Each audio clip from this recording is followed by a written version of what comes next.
Well, hello, and I hope you enjoyed my last video, which was the one involving my bike packing trip. But today I've not ventured quite so far from home. For those of you familiar with my channel, will recognise behind me the top of Pendle Hill, which is where I am, or just below that, this evening. I've been away this week with the family to Ribby Hall. We had a lovely time, but as a consequence of that, I'm back late, and I didn't have time to go too far. Oh, look at that. See the sun? It's just catching the top of Pendle there. Isn't that pretty? Keep an eye on that while I talk to you. So by the time I did all the chores, unpacking the car, helping my wife get all the washing on and out, cleaning the car, putting all the stuff away, all the food we brought back which we didn't eat, and sorting everything out. I've only just been able to get out. It's I don't know, it's about 7:30 now, and but I've decided to unwind and relax by coming up onto the slopes of Pendle and to spend the night again in my Nor tent bivvy bag, the Skoll bivvy bag, which I think will be my go-to tent now, as I said before, except in the winter when I need a bit more space because I'm in there for longer. So yes, so I'm up here. It's there's some cloud around, but the forecast is dry or very low risk of rain. I should see some stars. I should see a sunset and hopefully a sunrise in the morning. And as you can see behind me, the light on Pendle is starting to look really pretty. Sometimes it actually goes red, like Ayers Rock. Now, whether that's going to happen tonight, I don't know, but we'll keep an eye out for it. So this is the Ribble Valley. I was over in the Hodder Valley last time, and this is where I live. And in fact, I brought my big camera with me today, and with the zoom lens, I could just about make out my house, just the roof of the house and the top floor. So I've snapped a picture of that and sent that to my wife to let her know I've arrived safely. So it's not far from home for me to come here, which is a great privilege.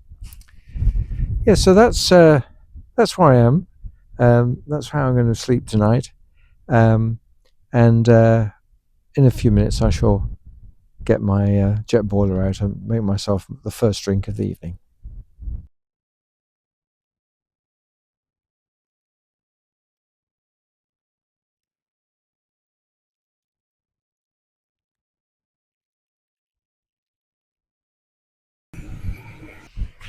So I thought we'd reflect tonight on why make YouTube videos when you go wild camping.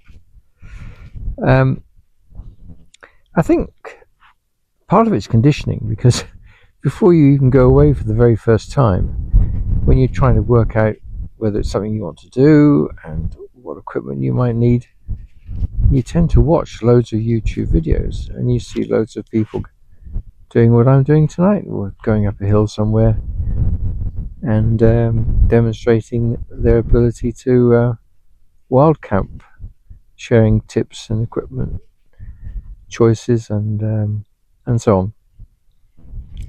So that when you actually come to actually do it for the first time, you do sort of feel a compulsion to have a go yourself. Although actually I didn't. On my very first wild camp, I had my phone with me, but I didn't make any video.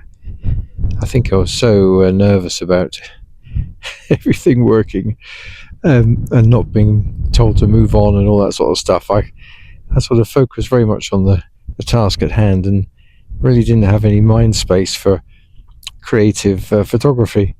But from the second wild camp onward, I have made a short video for each one. And I have asked myself,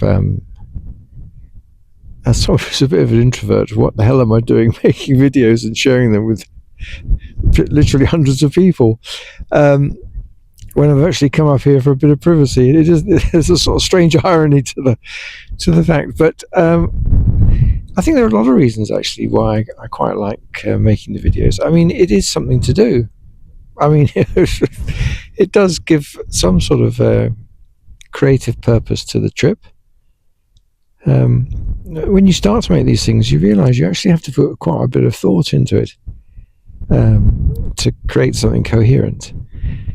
And although the technology isn't particularly difficult, because I'm just using the iPhone and this Bluetooth mic, I mean, I haven't ventured out into any of the other higher tech situations, apart from the drone. I do use the drone, but it's a very, very simple drone. The DJI Neo. I have enjoyed the creative side of it. I've had to learn how to edit videos, which is something I'd never done before. And I use a piece of software called CapCut, where the essential features are free. I mean, you can pay a subscription for added things, but you can actually do it with the free version if you want. And I did for quite a long time at the beginning. I have got a subscription now for a year, and then I'll review whether that's been worth it or not when it comes up for renewal. So learning to edit the videos has been quite good fun. I think another aspect of it is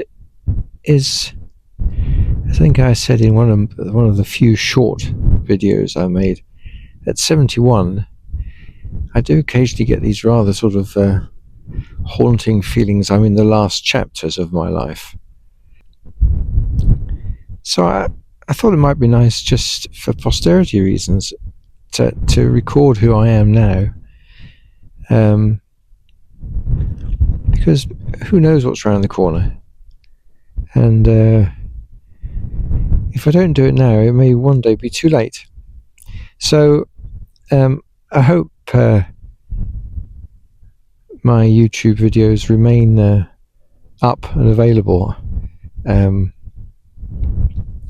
for as long as YouTube is around, I guess. And so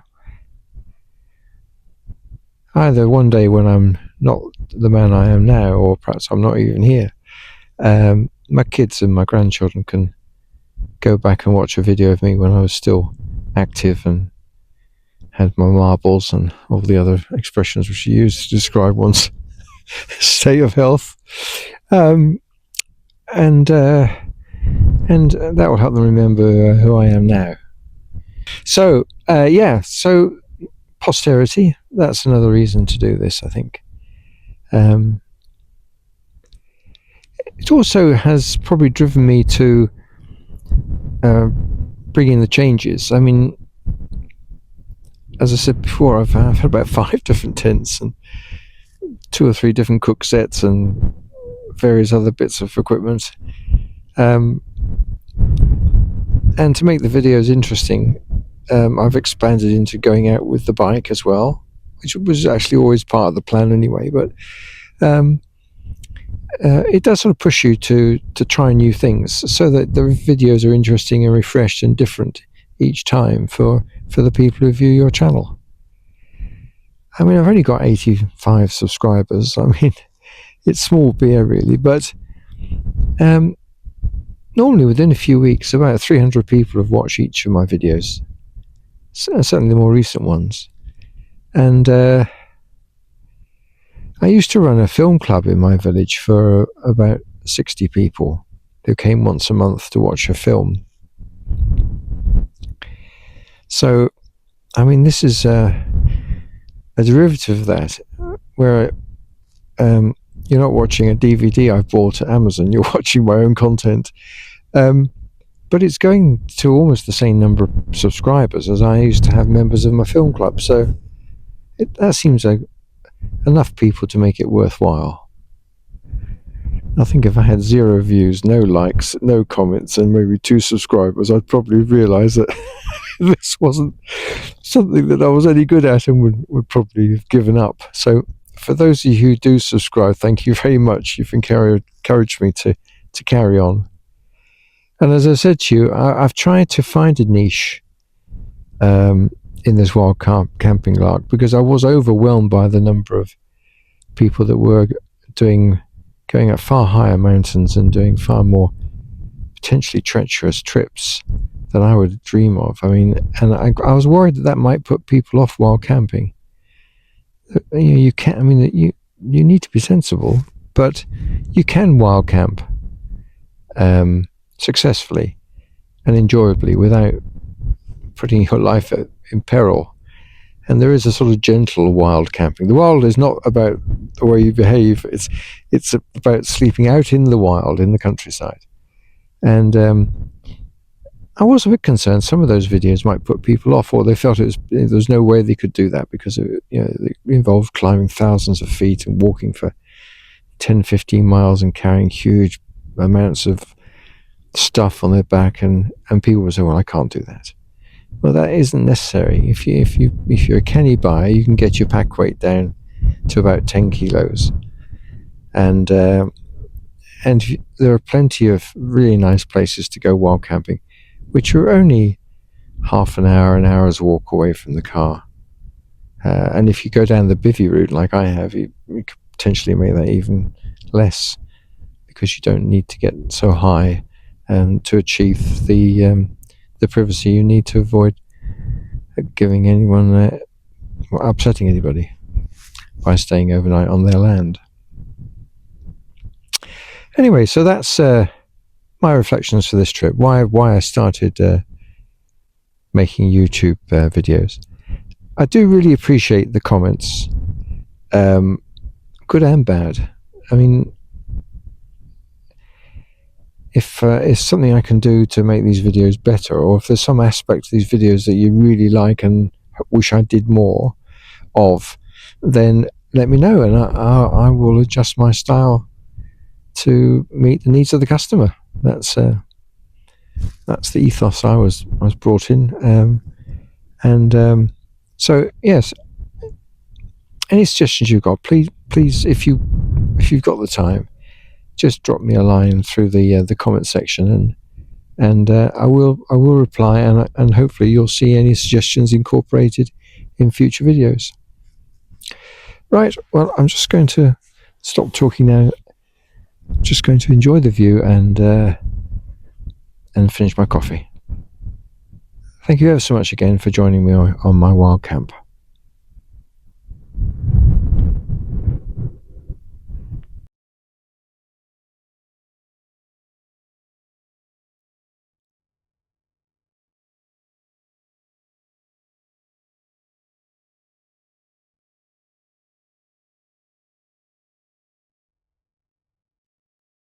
So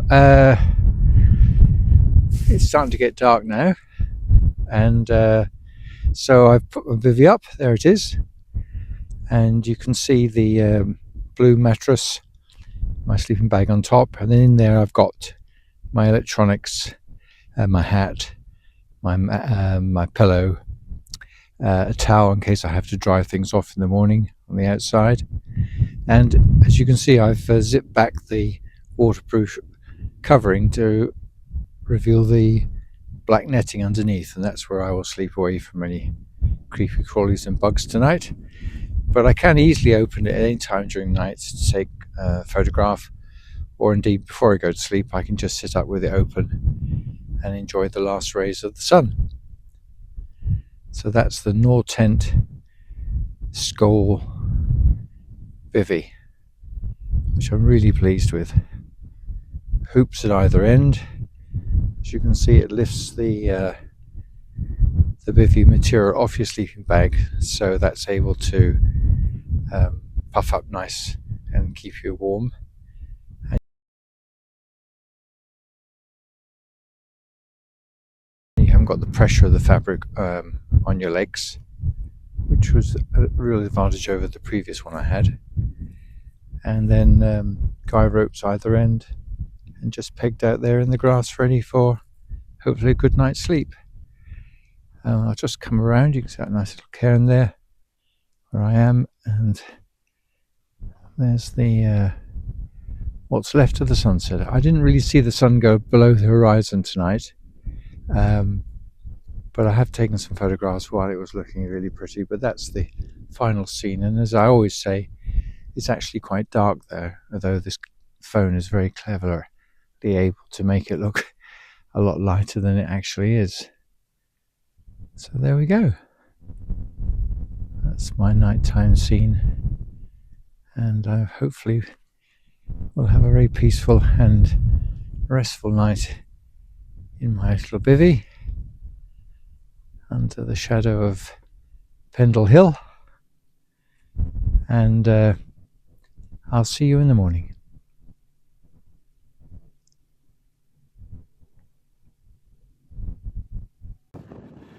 Right, so this is one of my favourite times because I've got into my bivvy now.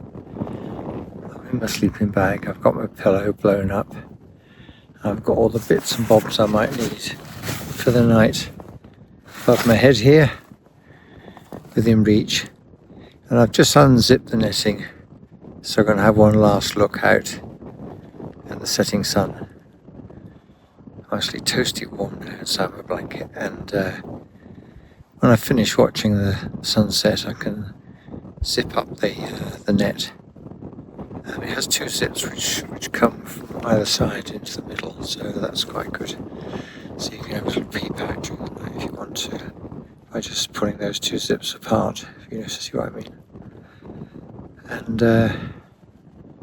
I can just lie here for as long as I want and just watch the last rays of the sun set for another night.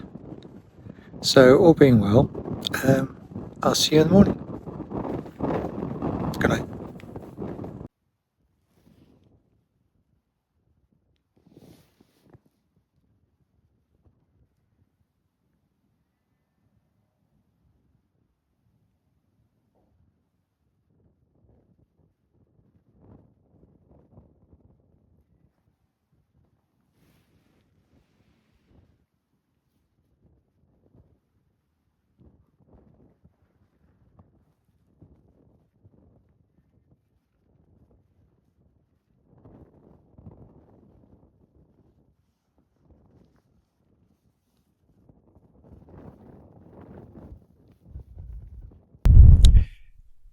Well, good morning.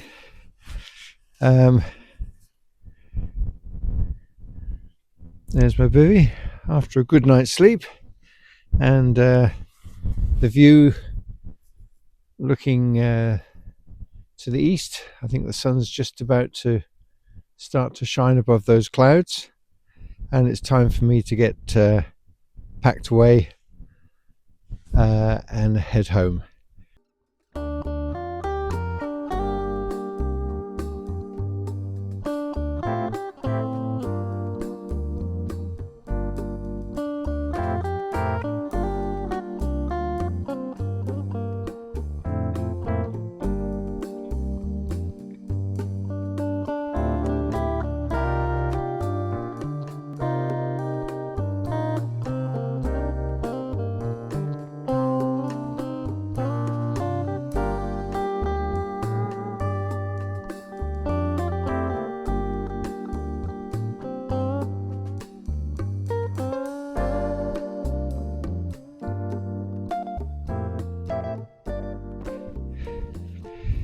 So I generally put the bivvy in here for now because it's still a bit wet, and then put that into my rucksack, so keep everything else dry.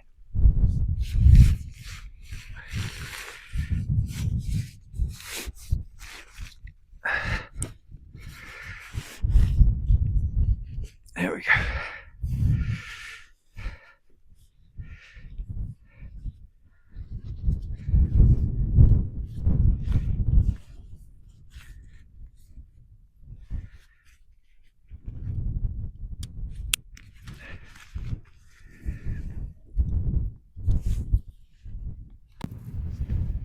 So Pendle is completely covered in mist this morning. Just see the far end of it a little bit. I'll just pan around. There's the sun gradually coming up behind those clouds, and then A little bit of mist in the valley.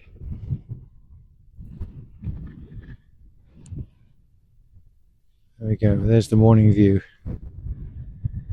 And I shall now make my way down that path back to where I left the car last night.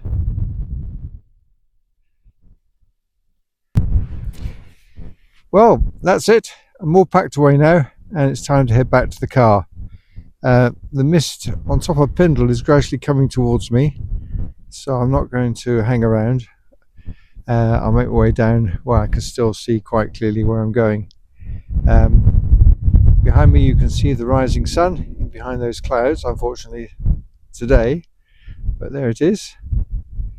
And again, just pan around one last look at the Ribble Valley, where I've had a very enjoyable night, and I'll see you on the next video. Thanks for watching.